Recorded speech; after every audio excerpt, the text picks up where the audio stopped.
तो फिल्म की शुरुआत में हम गाँव के कुछ बच्चों को देखते हैं जो खेतों में खेलने के लिए जा रहे थे। जाने से पहले अब्दी के डैड बोले, अंधेरा होने से पहले पहले वापस आ जाना। सभी बच्चों ने हाँ में सर हिलाया और चले गए। काफी घंटों ये खेलते रहे, यहाँ तक के अंधेरा होने वाला हो गया। सभी बच्चे अपने घर चले गए, लेकिन अब्दी और उसका दोस्त, उनका अभी भी खेलने का दिल चाह रहा था। खेलते हुए अचानक से उनकी बॉल खेतों में कहीं चली गई। शाम भी हो गई थी। अब्दी अपने दोस्त से कहता है, चलो घर वापस चलते हैं। लेकिन अब्दी का दोस्त वो बॉल लेना चाहता था, जिसके लिए वो खेतों में चला गया, लेकिन बॉल एकदम से गायब हो गई। एकदम से वहाँ पर अंधेरा भी छा गया और आगे बढ़ गए। अब्दी के दोस्त ने जब देखा तो उसकी बॉल एक छोटी लड़की के हाथ में थी। उसका चेहरा बहुत ही अजीब था, जैसे वो कोई शैतान हो। इस लड़की को देखकर भी अब्दी के दोस्त को डर नहीं लगता और वो उस लड़की के पीछे बॉल लेने के लिए जाता है, जबकि अब्दी उसे रोकता रह गया। खेतों से बाहर निकलकर अब्दी ने क्या देखा कि वो लड़की उसके दोस्त को पकड़ के उसके सर पे पत्थर मारकर उसका मर्डर कर चुकी है। ये देखकर वो घबराते हुए गांव में गया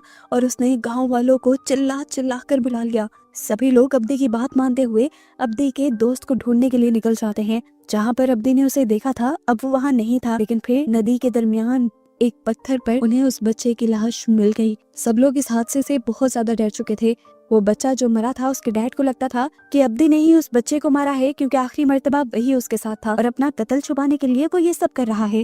इससे पहले कि अब्दी को उसके ना की गलती की सजा मिल जाती, यहाँ पर गांव की बड़ी फैमिली का एक मेंबर आ जाता है और आकर वो अब्दी की साइड लेता है और कहता है, मुझे अब्दी पे यकीन है, वो सब अब्दी ने नहीं किया और अब्दी जो कह रहा है वो सच कह रहा है। वो सब सुमोला ने किया है और शायद वो आज तक जिंदा है। सुमोला के बारे में ये लोग नहीं जानते थे।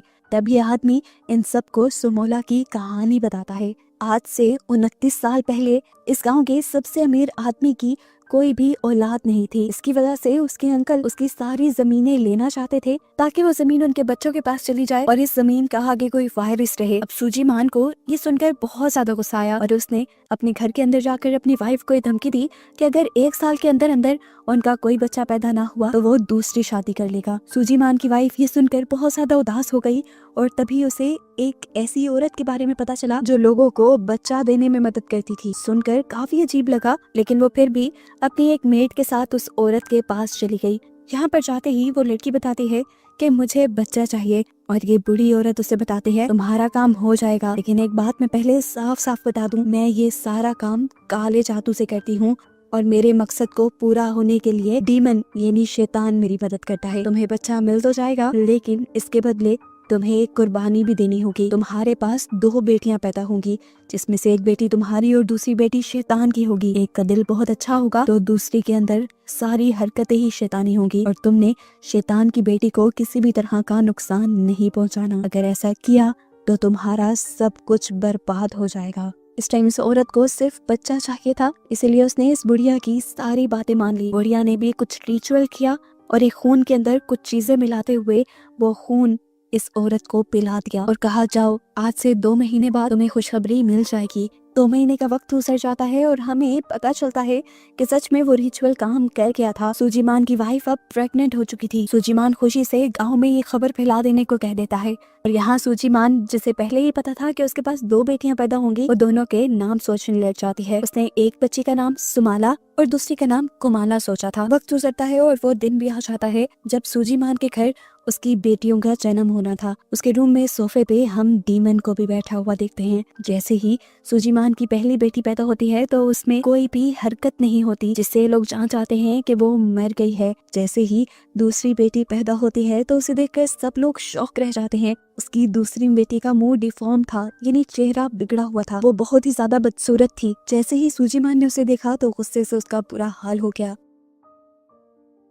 गुस्से में सूजीमान बाहर से जाकर एक चाकू ले आया और अपनी इस बेटी को मारने लगा। हालांकि उसकी वाइफ ने उसे मना भी किया, क्योंकि उसने डीमन के साथ डील की थी कि वो इस बच्ची को कुछ नहीं करेंगे, लेकिन सूजीमान को इस डील के बारे में नहीं पता था, इसीलिए उसने उससे स्टैब करके मार डाला। उस बच्ची के मरते ही जो पहली बच्ची मरी हुई पैदा हुई थी, उसके अंदर भी एकदम से जान आ गई और वो रोने लगी। उसकी आवाज सुनकर सुचिमान बहुत ज्यादा खुश हो जाता है और गांव वालों में ये खबर फैला देता है कि उसकी बेटी हुई। लेकिन चंद सालों बाद ये मालूम होता है कि उसकी बेटी भी एक तरफ से अपाहज थी। उसकी बॉडी के राइट साइड का कोई भी हिस्सा, यहाँ तक के टांग और हाथ काम नहीं करते थे और इस बच्चे का नाम उन्होंने कुमाला रखा था। अब यहाँ पे हमें पता चलता है कि सुचिमान भी बचपन में इसी तरह पैदा हुआ था, लेकिन फिर उसकी कुछ थेरेपीज चली थी जिसके बाद से वो नॉर्मल हो गया। कुमोला की भी ये लोग थेरेपीज करवा रहे थे, लेकिन थेरेपीज का कुमोला पर कोई असर नहीं था। एक दिन हम देखते हैं कि कुमाला साइकिल के साथ खेल रही थी। जैसे ही उसकी मॉम उसे ऐसा करने से मना करती है तो पता नहीं क्यों उसे बहुत ज्यादा गुस्सा आ जाता है। वो अपनी मॉम के साथ बदतमीजी करती है तो उसके डैड यानी सुजीमान को ये देखकर और भी ज्यादा गुस्सा आता है और वो उसे उठाकर उसके कमरे में भेज देते हैं, जहाँ जाकर वो पागलों की तरह अपना सर पटकने लगती है। ऐसा लग रहा था जैसे किसी ने उसे पोसेस कर लिया है, लेकिन ये लोग इस चीज को नहीं समझ पाते और कुमोला को पागल समझ लेते हैं। एक पागल बच्ची को सुजीमान अपनी बच्ची नहीं मान सकता था, इसीलिए उसने इस बच्ची को काल कोठरी में बंद करवा दिया। सालों गुजर जाते हैं और दिखाया जाता है कि आज भी कुमोला से कोई भी अच्छे तरीके से प्यार नहीं करता, यहाँ तक कि उसकी मॉम भी नहीं। उसे ये लोग उसी काल कोठरी में बंद करके रखा करते थे और यही चीजें अक्सर कुमाला की मॉम को दुख दिया करती थी, क्योंकि कुमाला की मॉम को याद है कि डेविल के साथ डील में उसने ये वादा किया था कि वो दोनों ही बच्चियों को बहुत लाड से पालेगी, लेकिन एक को तो पैदा होते ही मार दिया गया था और दूसरे के साथ भी ये लोग बहुत बुरा सलूक कर रहे थे। देखने को मिलता है कि एक दिन कुमोला काल कोठरी से भागकर मार्केट में आ जाती है। मार्केट में बहुत सारे बच्चे थे जो जैसे ही कुमाला को देखते हैं तो उसके खराब हाथ पांव का मजाक उड़ाने लग जाते हैं, उसको बॉल्स में मारते हैं और कीचड़ भी उसके मुंह पे लगा देते हैं, जिससे कुमोला को बहुत बुरा लगता है। सुजीमान और उसकी वाइफ जो यही मार्केट से गुजर रहे थे वो अपनी बेटी के साथ ये बुरा सलूक होते देखते भी हैं, लेकिन उसे रोकते नहीं। इसके बाद सुजीमान एक नौकर के जरिए कुमाला को घर बुला लेता है और एक हंटर से उसे बहुत मारता है, क्योंकि उसने हमेशा कुमोला को बाहर जाने से मना किया था। सामना में और जो सुजीमान की वाइफ की मेट थी वो कुमोला से बहुत प्यार करती थी। वो कुमोला को बचाने की कोशिश करती है लेकिन ज्यादा कुछ नहीं कर पाती। सुजीमान जब उसे मार मार के यहाँ से चला जाता है तो सम कुमोला की कमर पे दवाई लगाती है, उसे चुप करवाती है और उसे अच्छा फील करवाने के लिए पियानो बजाने को कहती है। उन्होंने तो आज कुमोला के लिए एक डॉल भी बनाई थी जो उसे वो गिफ्ट में देती है, क्योंकि आज कुमोला का बर्थडे था जो किसी और को याद नहीं था। रात में अब कुमोला सो जाती है और आधी रात में उसकी अलमारी का दरवाजा नॉक होता है और दरवाजा खोलकर उसमें से समोला की यानी इसकी दूसरी बहन की सोल निकल कर आती है, जिसे उसके डैड ने पैदा होते ही मार दिया था। कुमाला समोला की स्पिरिट से डर रही थी, लेकिन सुमाला ने उसे गले लगाया और उसे यकीन दिलाया कि नहीं, मुझसे नहीं डरो, मैं तुम्हें कोई नुकसान नहीं पहुंचाऊंगी क्योंकि तुम मेरी बहन हो। मुझे भी तुम्हारे डैड ने मारा था और वो अब तुम्हारे साथ भी बुरा सलूक करते हैं। मैं इन सब चीजों का बदला लूंगी। ये सब बातें करने के बाद हम सुमाला की स्पिरिट को अजीब तरीके से हंसता हुआ देखते हैं, जैसे वो कोई घटिया प्लानिंग कर रही हो। यहाँ तक कि शीशे में उसकी स्पिरिट फिलहाल नजर भी नहीं आ रही थी। अगले दिन हम देखते हैं कि कुमोला जब पियानो बजा रही थी तो उसके डैड इस आवाज से बहुत ज्यादा तंग हो रहे थे। इतना तंग हुए वो कि उन्होंने आकर कुमोला को थप्पड़ मार दिया। यहाँ पर उसकी वाइफ भी बैठी हुई थी, जिन्होंने कुमोला को कुछ नहीं कहा और ना ही कुमोला को चुप करवाया। सब ने ही इस मर्तबा भी कुमोला को चुप करवाया। साफ बात थी कि उसकी मॉम भी उससे प्यार नहीं करती थी। अब जिस टाइम सम उसे स्ट्रॉन्ग होने को कह रही थी उसी टाइम उसकी बॉडी में एक बहुत बड़ा चेंज आता है। वो उठ खड़ी होती है और नॉर्मल तरीके से चलने लग जाती है। हालांकि वो चल नहीं पाती थी। चलते हुए वो अपने डैड की स्टडी में गई और जाते ही उसने एक पेन उठाकर अपने डैड के हाथ में स्टैब कर दिया। उसके डैड पहले यही देखकर हैरान थे कि उसकी बेटी ठीक से चल कैसे पा रही है। ऊपर से उन्होंने ऐसी हरकत कर दी थी कि उसके डैड का गुस्सा डबल हो गया। ये सब असल में कुमाला ने नहीं बल्कि सुमाला की स्पिरिट ने किया था, लेकिन इसकी सजा अब कुमाला को ही मिलनी थी। उसके डैड उसे एक क्रॉस पे बंधवा कर कड़कती धूप में गांव में लटका देते हैं और कोई भी कुमाला की मदद नहीं करता। अब इस चीज का बदला तो सुमाला लेकर ही रहेगी। रात में खाना खाने के टाइम जब कुमाला को लेकर जाता है खाना खिलाने के लिए तो सुमाला की सोल दोबारा से उसे पोजेस कर लेती है और कुमाला अजीब तरीके से अपने कपड़े उतारते हुए डाइनिंग टेबल पे ही गलत काम कर देती है, जिसके बाद वो अजीबोगरीब हरकत भी कर रही थी। कुमाला की मॉम को बहुत ज्यादा गुस्सा आ रहा था, लेकिन जब उन्होंने शीशे में देखा कि उससे ये सब कुछ सुमाला की सोल करवा रही है तो वो भी बहुत ज्यादा परेशान हो गई और डर गई। कुमाला की मेड उसे यहाँ से लेकर जाने लगती है, लेकिन कुमाला अपने आप को वहाँ से छुड़वा लेती है और भागकर फार्म्स में जाकर वहाँ से कच्ची मुर्गियाँ खाने लग जाती है। कुछ देर बाद जब उसे होश आता है तो सम उनसे पूछती है, कुमाला तुम ये सब क्यों कर रही हो, तुम तो ऐसी नहीं थी। जिसपे वो सच सच बता देती है, मैं ये सब नहीं कर रही, ये सब मुझसे सुमाला की सोल करवा रही है। कुमाला की मॉम भी ये बातें सुन चुकी थी और अब उनको डर लगने लग गया था।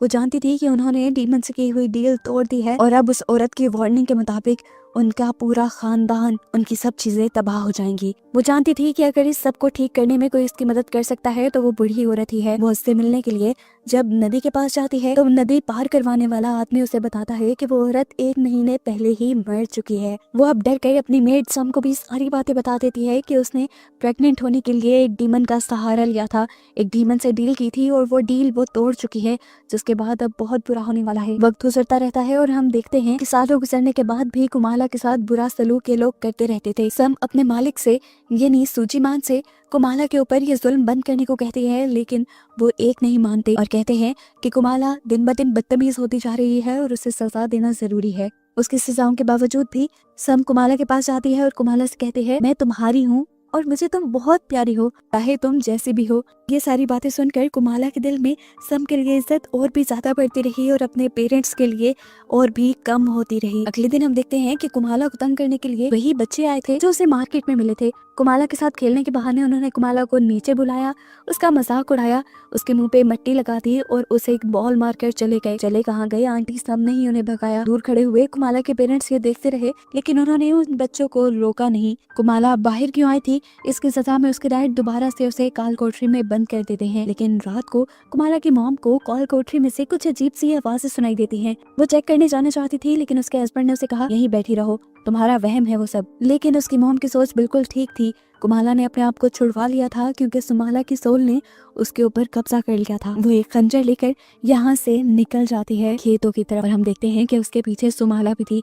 वो उस बच्चे के पास गई जिसने उसके हैंडीकैप होने का मजाक उड़ाया था। वो बच्चा कुमाला को चलता देखकर और उसके पीछे सुमाला की सोल को देखकर बुरी तरह डर गया। इससे पहले कि वो भागकर अपने घर की तरफ बढ़ता, कुमाला ने उसे पीछे से पकड़ा और अपने हाथ में पकड़ा हुआ खंजर उसकी कमर में स्टैब करते हुए उसे मार डाला। अब उसके बाकी 2 साथी जो अभी भी रात को बाहर निकले हुए थे, कुमाला अब उन दोनों के पास गई। पहले तो उसने इन दोनों को खूब डराया, उनका मजाक बनाया और फिर उन दोनों के ऊपर हमला करके भी उन्हें मार डाला। वो तीनों बच्चे जो रात में मरे थे, अगले दिन उनके पेरेंट्स और पूरे गांव वाले उन्हें ढूंढने लगे, लेकिन पूरे गांव में से वो बच्चे नहीं मिले। तब गांव वालों ने अगले दिन दूसरे गांव में जाकर उन बच्चों को ढूंढने का फैसला किया और तब तक किसी भी बच्चे को सूरज ढलने के बाद घर से बाहर निकलने से मना कर दिया। अब बाकी सारे बच्चे अपने बड़ों के कहने के मुताबिक घर के अंदर ही छुप कर बैठे हुए थे और सारे बात कर रहे थे, क्या पता वो तीनों हमें तंग करने के लिए गए हों। अभी वो यही सोच ही रहे थे कि यहाँ पर कुमोला ने आकर बॉल रख दी, फिर वो बॉल उठाकर बाहर ले गई। सब बच्चे बॉल लेने के लिए बाहर चले गए। हालांकि उनमें से एक बच्चे ने कुमोला के हाथ में उस खंजर को नोटिस भी कर लिया था, लेकिन फिर भी वो कुछ ना समझ पाए और बाहर निकलने पर कुमोला ने सारे बच्चों को बेरहमी से मार दिया। अब सुबह होने पर गांव वालों को मरे हुए बच्चों की लाशें मिलना भी शुरू हो जाती हैं। एक लाश को कुएं के पास पत्तों के नीचे छुपाया गया था, जबकि एक लाश को कुएं के अंदर डाल के छुपाया गया था, क्योंकि जब सब ने पानी निकाला तो कुएं के अंदर खून था। बाकी सब बच्चों की लाश खेतों में पड़ी हुई थी और उन सब के सरों को बॉडी से अलग कर दिया गया था। सबके सर एक डंडे में इस तरह पिरोए गए थे जैसे मोती हों, एक के बाद एक ऊपर नीचे करके, जिसे देखकर सभी बहुत ज्यादा डर गए, यहाँ तक के सूजीमान भी। अब इन सारी बच्चों की लाशों के पास क्योंकि कुमाला की डॉल मिली थी, तो सबको लगा कि ऐसा सब या तो कुमाला ने किया है या उसके डैड ने। जैसे ही सारे गांव वाले सूजीमान के घर आए तो सूजीमान ने उनसे कहा, तुम्हारे पास कोई सबूत है कि ये सब मैंने किया है? और अगर तुम मेरी बेटी के ऊपर इल्जाम लगाना चाहते हो तो ये सब कैसे कर सकती है? वो तो ठीक से चल भी नहीं पाती। सूजीमान भी मान नहीं सकता था कि ये सब कुमाला ने किया है, लेकिन फिर उसके माइंड में आया कि कभी कभार कुमाला चलने भी लगती है और अजीबोगरीब हरकतें भी करती है, हो सकता है कि ये सब उसने किया हो। वैसे भी उसको तो रात में काल कोठरी में बंद कर दिया जाता था, तो फिर वो बाहर कैसे गई? यही सोचते हुए सूजीमान जब काल कोठरी में जाता है तो देखता है कि वहाँ पे एक बहुत बड़ा सुराख था जिसे बोरियों से ढका गया था, और ऐसे सूजीमान को ये बात कंफर्म हो गई कि उसकी बेटी ने ही वो सारे मर्डर किए हैं। यहाँ पर अब डरते हुए पहली मर्तबा कुमाला की मॉम बोलती हैं और बताती हैं, ये सब कुमाला ने नहीं बल्कि सुमाला की सोल ने किया है। उसे यकीन दिलाने के लिए वो ये भी बताते हैं कि उन्होंने खुद सुमाला की सोल को अपनी आंखों से देखा था। अब इन बातों के पीछे कितना सच है ये सब जानने के लिए सूजी मान कुमाला के रूम में जाता है और उससे वादा करता है कि अगर तुम मुझे सच बताओगी तो मैं तुम्हें कोई नुकसान नहीं पहुंचाऊंगा। बताओ इस सब के पीछे कौन है। और यहाँ पर कुमाला बता देती है कि इस सब के पीछे सुमाला की सोल है। कुमाला बताती है कि मैंने उसे बहुत रोकने की कोशिश की थी लेकिन वो नहीं मानी। कुमाला ये भी बताती है कि सुमाला की सोल ने उससे वादा किया है कि जितने भी लोग कुमाला को परेशान करते हैं वो उन सबको मार देगी। और यहाँ पर सूजीमान को अपना ही डर हो गया क्योंकि सबसे ज्यादा टॉर्चर तो सूजीमान ने खुद कुमाला को किया था। डरते हुए वो नीचे जाता है और अपने नौकर से कुमाला को और भी ज्यादा जोर से काल कोठरी में बंद करने को कहता है ताकि वो चल ना पाए और सुमाला की सोल उससे कुछ करवा ना पाए। इसके बाद वो एक शेमन के पास गया इन सारी चीजों के इलाज के लिए। शेमन ने यहाँ पे कुछ मंत्र पढ़े और इस कहानी को जानने की कोशिश की कि आखिर कुमाला के पीछे वो सोल पड़ी हुई क्यों है। और उन्हें यहाँ पर वो सारा कुछ नजर आ गया कि किस तरह उसकी वाइफ ने सिर्फ बच्चे पैदा करने के लिए डीमन से कॉन्ट्रैक्ट कर लिया था। इस सारे कॉन्ट्रैक्ट के बारे में वो सूजीमान को भी बता देते हैं। हमें पता चलता है कि कुमाला और सुमाला का आज 9वां बर्थडे भी था। सम जब कुमाला को प्यार करने के लिए उसके पास आई तो उसने एक गिफ्ट के तौर पे सम को कहा कि तुम आज मेरे पास मत आना क्योंकि सुमाला ने मुझे बताया है कि रात 12 बजे के बाद वो यहाँ पर मौजूद सभी लोगों को मार देगी और मैं नहीं चाहती वो आपको कोई नुकसान पहुँचाए। उसकी बात मानते हुए सम अपने बेटे को लेकर यहाँ से जाने लगती है। हालांकि उसका बेटा पूछता भी है कि हम ये सब छोड़ के क्यों जा रहे हैं, यहाँ पर तो हमें सब मिलता है, लेकिन सम कोई जवाब नहीं देती। रात में सूजीमान का नौकर जब कुमाला को खाना देने के लिए आता है तो वो उसे पसंद नहीं आता। वो जब खाना चेंज करने को कहती है तो नौकर उसे बदतमीजी करने लग जाता है। तो इस टाइम वो पास पड़ा एक कॉकरोच उठाकर अजीब तरीके से खाती है जो उसे अब मजे का भी लग रहा था। ये देखकर उस आदमी का भी दिल खराब हो गया। सीन कट होकर अब हमें सूजीमान और शेमन को दिखाया जाता है जहाँ सूजीमान शेमन से ये सब ठीक करने के बारे में पूछ रहा था। अचानक शेमन की आंखें सफेद हो गईं और वो डर गया। शेमन ने बताया आज डीमन यानी सोलोमा कमोला पर पूरी तरह अपना काबू कर लेगी और हर चीज तबाह कर देगी। ये सब ठीक करने के लिए और उसकी पावर्स को कम करने के लिए शेमन उसे एक खंजर देता है। वो कहता है कि तुम बस उसकी पावर्स को कम करके मेरे पास ले आना, मैं बाकी उसे संभाल लूंगा। उसने सूजीमान से भी कहा कि अगर चीजें तुम्हारे हाथ से निकल जाएं और तुम उसे यहाँ ना ला पाओ तो तुम कुमोला के दिल में ये खंजर स्टैब करके उसे वहीं पे मार देना, क्योंकि हम लोग शैतान के इस बच्चे को यहाँ इंसानी दुनिया में नहीं छोड़ सकते वरना वो इंसानों को बार बार मारता रहेगा। अब दिखाया जाता है कि कुमोला ने अपने आप को आजाद करवा लिया है। जाहिर सी बात है सुमोला की हेल्प से। वो अब उस नौकर के कमरे के बाहर आकर रोने का ड्रामा करती है जिस नौकर ने उसे अच्छा खाना नहीं दिया था। ये नौकर जब कुमोला को पकड़ने की कोशिश करता है तो कुमोला उसे ही मारने की कोशिश करती है। वो आदमी डरकर वहां से भागने लग जाता है और अब कमोला उसके पीछे पड़ जाती है। वो आदमी बच बच के भाग रहा था लेकिन कमोला ने दरवाजे के ऊपर स्टैब कर करके दरवाजे को तोड़ दिया और फिर घर के अंदर आ गई। वो आदमी उससे बचने के लिए भाग रहा था। पीछे से कमोला ने चाकू को गोल गोल घुमाते हुए उसकी तरफ फेंका जिससे चाकू उसके जिस्म में स्टैब हो गया और वो वहीं मर गया। इसके बाद हमें कमोला की मॉम को दिखाया जाता है जिसकी आंख पियानो की आवाज से खुली थी। उसकी मॉम जब नीचे आई तो उन्होंने देखा कि कुमाला ही पियानो बजा रही थी और उसको देखते ही कुमाला अजीब तरीके से उनकी तरफ चाकू लिए बढ़ने लगी। उसकी मॉम ने देखा कि शीशे में सुमोला ही उससे ये सब करवा रही थी। ये देखते हुए वो सुमोला से माफी मांगने लगी और खुद पीछे की तरफ बढ़ने लगी जहां उसे अपने नौकर की लाश भी दिख गई। उसे पता था कि अब ये दोनों उसे भी मार देंगी, इसीलिए वो भागकर अपने रूम में जाकर अपना दरवाजा बंद कर लेती है और उसके आगे एक स्टूल भी लगा लेती है। कुमोला बार बार दरवाजे को खंजर से स्टैब करते हुए उसे मारने की कोशिश करती है और फिर ताकत लगाकर ये दरवाजा ही खोल देती है। कुमाला की मॉम उससे माफी मांगती रही लेकिन उसने उसके ऊपर रहम नहीं किया और खंजर को उसकी टांग में स्टैब करते हुए उसे मारने की कोशिश की। इस टाइम उसकी मॉम को बहुत दर्द हो रहा था। वो जानती थी कि कुमोला की बॉडी पे पूरी तरह सुमोला का कंट्रोल है। वो सुमोला से कहती है मेरी एक आखिरी ख्वाहिश है कि मुझे कुमोला से बात करने दो। ये सुनकर सुमोला ने कुमोला के ऊपर से कंट्रोल छोड़ दिया और उसकी मॉम ने कुमोला से माफी मांगी कि हमेशा मैंने अपने आप को डांट से बचाने के लिए तुम पर जुल्म होने दिए। मैं बहुत बुरी माँ थी। अपनी माँ को इस तरह माफी मांगते देखकर कमोला को बहुत ज्यादा बुरा लग रहा था। वो अपनी माँ को माफ करना चाहती थी लेकिन तभी समोला ने दोबारा उसकी बॉडी पे कंट्रोल ले लिया और फिर उसके हाथ काटते हुए उसकी बॉडी में भी स्टैब करके उसे मार डाला। इतनी देर में सूजीमान भी घर आ चुका था। घर आया तो सबसे पहले उसे नौकर की और फिर अपनी वाइफ की लाश दिखी जिसे देखते ही वो बिल्कुल टूट गया। वो जानता था कि समोला को मारने और कमोला के साथ गलत रवैया रखने में सिर्फ उसी की गलती थी, लेकिन सजा अब उसकी वाइफ को मिली थी। वो भी यही सब सोच ही रहा था कि उसे अचानक अपने रूम में चेयर हिलती हुई फील हुई, जिस पे उसने देखा कि कमोला बैठी हुई थी और समोला उस चेयर को हिला रही थी। उसके देखते ही समोला अपनी बहन की बॉडी के अंदर चली गई और पूरा कंट्रोल लेते हुए अब अपने डैड को मारने के लिए उसकी तरफ बढ़ी। अपने आप को बचाने के लिए सोजीमान तेजी से घर से बाहर निकल जाता है और गांव में जाकर ढोल बजा देता है और सबको जगाता है। जगाने के बाद उसने सबको अपनी वाइफ और अपने नौकर के मरने के बारे में बताया। गांव वाले फौरन उसके घर जाते हैं और 2 लाशों को देखकर उनको भी दुख होता है। सूजीमान ने किसी को भी ये नहीं बताया था कि ये दोनों मर्डर उसकी बेटी कमोला ने किए हैं। वो सबको कमोला को ढूंढने को कहता है और बताता है कि उसे कमोला को एक शेमन के पास लेकर जाना है। इसकी ये बातें सुनकर सबका दिमाग खटक जाता है और वो समझ जाते हैं कि जरूर इन दोनों को कमोला ने मारा है और कमोला ने ही गांव के बाकी बच्चों को भी मारा था। इनके सर पे खून सवार हो जाता है और वो कमोला को मारने के लिए बढ़ जाते हैं। हालांकि कमोला को मारना नहीं था, ये बात सूजीमान समझाता इससे पहले ही गांव वाले यहाँ से चले गए। अब सूजीमान खुद ही एक खंजर और रस्सी और कुछ चीजें लेकर कमोला को ढूंढने के लिए निकल जाता है। आगे बढ़ने पर उसे दिख भी गई कमोला, लेकिन अगले ही पल वो जंगल की तरफ भाग गई।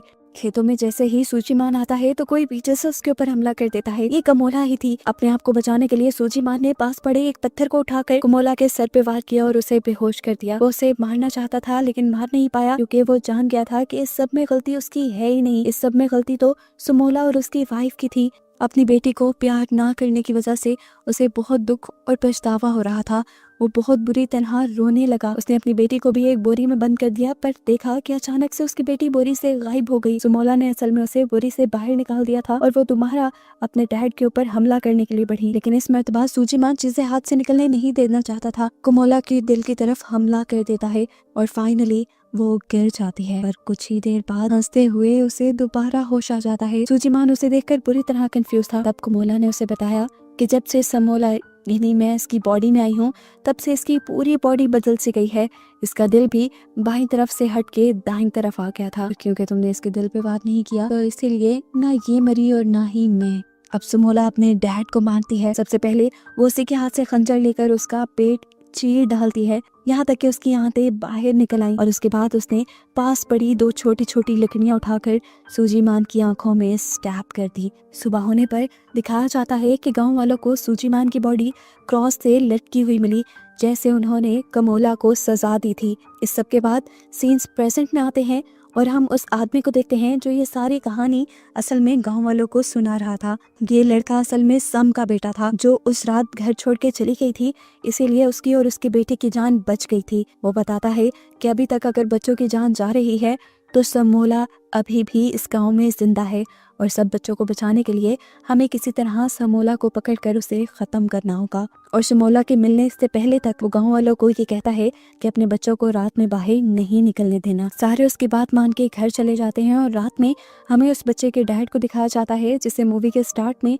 समोला ने मारा था। उसे इस आदमी की बातों पे बिल्कुल भी एतबार नहीं था। उसे लग रहा था कि ये सारा काम अब्दी ने किया है। वो रात में अब्दी को मारने के लिए अब्दी के घर के पास आता है और उसे वहीं पर समोला दिख जाती है जो इस टाइम एक मरे हुए आदमी की बॉडी को खा रही थी। और बस यही दिखाते हुए ये मूवी यहाँ खत्म हो जाती है, ये बताते हुए कि ये एक सच्ची कहानी है। इंडोनेशिया में सेंट्रल हवा के पास सच में एक ऐसा गांव है जहाँ पर एक डेविल की बच्ची रहती है और इसलिए वहाँ के लोग रात में अपने बच्चों को घर से बाहर नहीं निकलने देते।